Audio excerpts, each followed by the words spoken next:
اور دوسری بات یہ ہے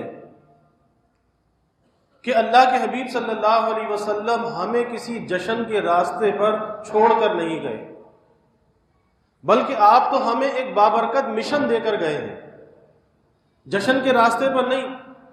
اور مومن اس دنیا کے اندر جشن منا بھی کیسے سکتا ہے؟ ارے جب تک کہ ایک انسان کا ایمان کے ساتھ خاتمہ نہ ہو جائے، اور خاتمے کا اعتبار اور یقین کسی کو بھی نہیں ہے، نہ معلوم خاتمہ کیسا ہوگا، اس وقت تک جشن منانا کیسا؟ جشن منانا کیسا؟ تو یہ تو ڈر اور خوف لگا ہوا ہے۔ ہاں مشن ہمیں دیا گیا ہے، اور ظاہر ہے کہ جشن آسان ہوتا ہے اور مشن مشکل ہوتا ہے، مشن انسان کے نفس پر بھاری ہوتا ہے، یہی وجہ ہے کہ انسان اس سے جی چراتا ہے۔ مشن کیا دیا گیا؟ اللہ نے قرآن پاک میں فرمایا کنتم خیر امۃ اخرجت للناس تأمرون بالمعروف وتنہون عن المنکر، کہ اس امت کو اللہ نے خیر امت کا لقب دیا کہ تم بہترین امت ہو۔ اور تمہیں کس لیے نکالا گیا، کس لیے پیدا کیا گیا، کس لیے بنایا گیا؟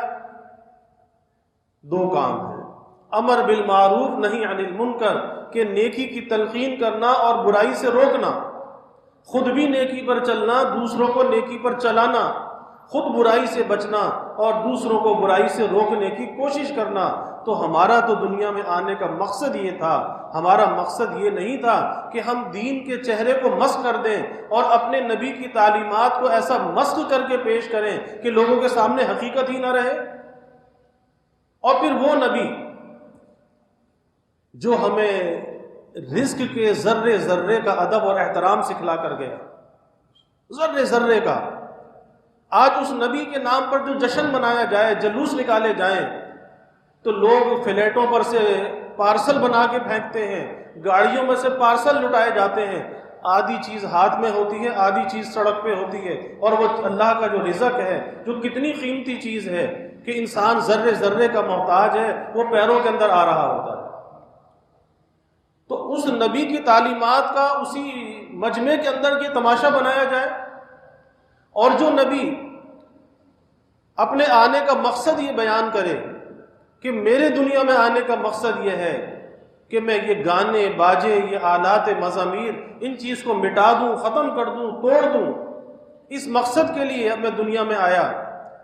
آج نعتوں کے اندر میوزک بجایا جائے تو آپ اندازہ لگائیے، تو پھر رسول اللہ صلی اللہ علیہ وسلم جن چیزوں کو مٹانے آئے، ہم ان چیزوں کو رواج دینے لگے، تو یہ کیسا محبت رسول ہے اور یہ کیسا عشق رسول ہے۔ اور اسی نبی کے نام پر جن ان چیزوں کو مٹانے آیا، آج ان چیزوں کو فروغ دیا جائے اور پھر کہا جائے کہ یہ عشق رسول اور محبت رسول ہے، تو کیسے اس چیز کو تسلیم کیا جائے؟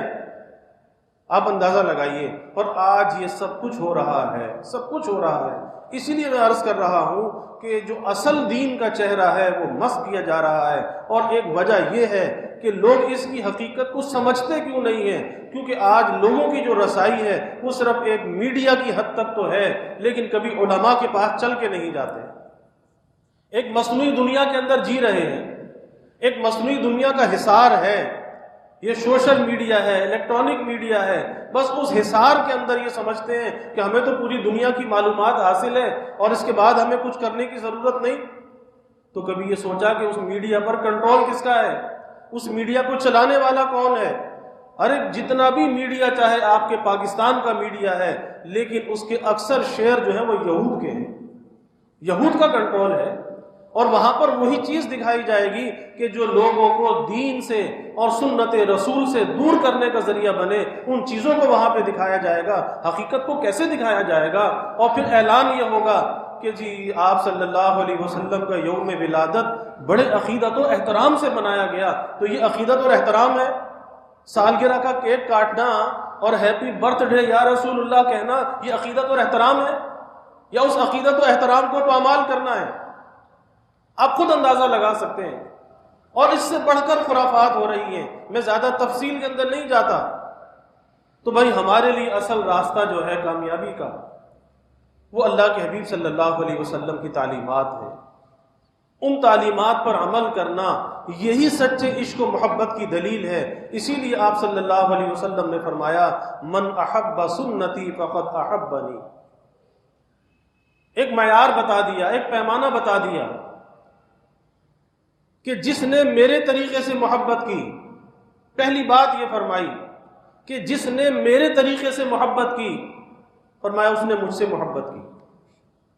آپ کے طریقے سے محبت پہلے ہے، اور وہ طریقہ آپ کی محبت کا ذریعہ بن جائے گا، واسطہ بن جائے گا، وسیلہ بن جائے گا، کہ جس نے میرے طریقے سے محبت کی، یعنی جس نے میرا کہنا مانا، میری تعلیمات پہ چلا، در حقیقت اس نے مجھ سے محبت کی۔ اور ومن احبنی کان معی فی الجنہ، اور جس نے مجھ سے محبت کی، آپ نے فرمایا وہ جنت میں میرے ساتھ ہوگا، وہ جنت میں میرے ساتھ ہوگا۔ تو بھائی کون نہیں چاہتا کہ جنت میں رسول اللہ صلی اللہ علیہ وسلم کا ساتھ نصیب ہو جائے، کون نہیں چاہتا؟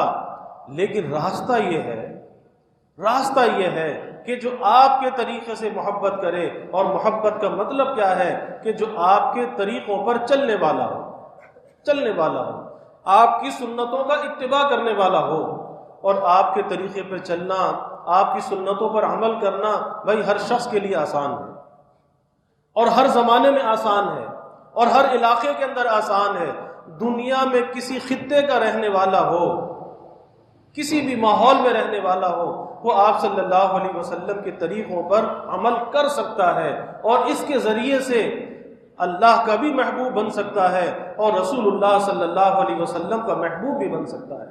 لیکن راستہ ایک ہی ہے، اس کے علاوہ راستہ کوئی اور نہیں ہے، ایک ہی راستہ ہے۔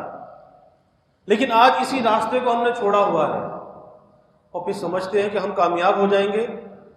تو یاد رکھیے کہ اس کے علاوہ کوئی کامیابی کا راستہ نہیں ہے۔